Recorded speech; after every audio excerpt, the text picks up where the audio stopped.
ठाकुर जी की संपूर्ण व्रज लीला में अगर कोई को बल है तो वो तो हमारी किशोरी जी कोई बल है, किशोरी जी की कृपा है। उन्हीं की कृपा से ही ठाकुर जी सब कार्य करें, सब कार्य में सिद्ध हूं मैं। भगवान की आह्लादनीय शक्ति है श्री राधा रानी। अब राधा रानी कौन है उसका बहुत विस्तार तो हम आपको अभी नहीं बता सकते।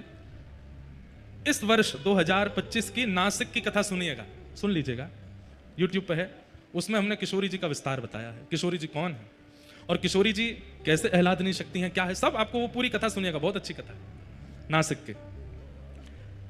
थोड़े से भाव में अगर बता दूं तो किशोरी जी कौन है। जैसे हम लोगों को बहुत खुशी जब होती है, बहुत आनंद जब होता है, तो कई लोग अति आनंद में रोने लगते हैं। जब बहुत आनंद हो जाता है तो उनसे रुका नहीं जाता, वो रोने लगते हैं। कई लोग अति आनंद में हंसने लगते हैं, कई लोग अति आनंद में नाचने लगते हैं, कई लोग अति आनंद में उछलने लगते हैं, कई लोग अति आनंद में खाने लगते हैं। ऐसे ही श्री कृष्ण के हृदय को जब अति आनंद मिलता है, अति उत्साह मिलता है, अति आह्लाद मिलता है, तो ठाकुर जी के हृदय का वह आनंद प्रकट रूप में ठाकुर जी के अंग में प्रकट नहीं होता, वही ठाकुर जी के हृदय का आनंद एक और रूप धारण कर लेता है, और वही श्री किशोरी जी हैं, वही श्री राधा रानी है।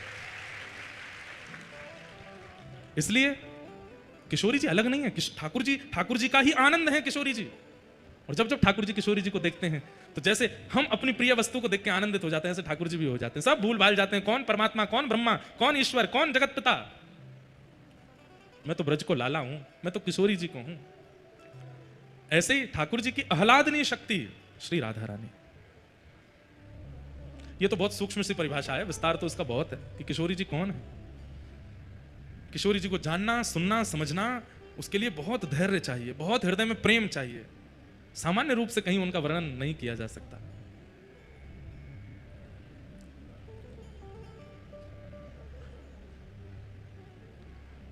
पूरा विश्व कृष्ण के अधीन है और श्री कृष्ण किशोरी जी के अधीन है, श्री लाडली जी के अधीन है।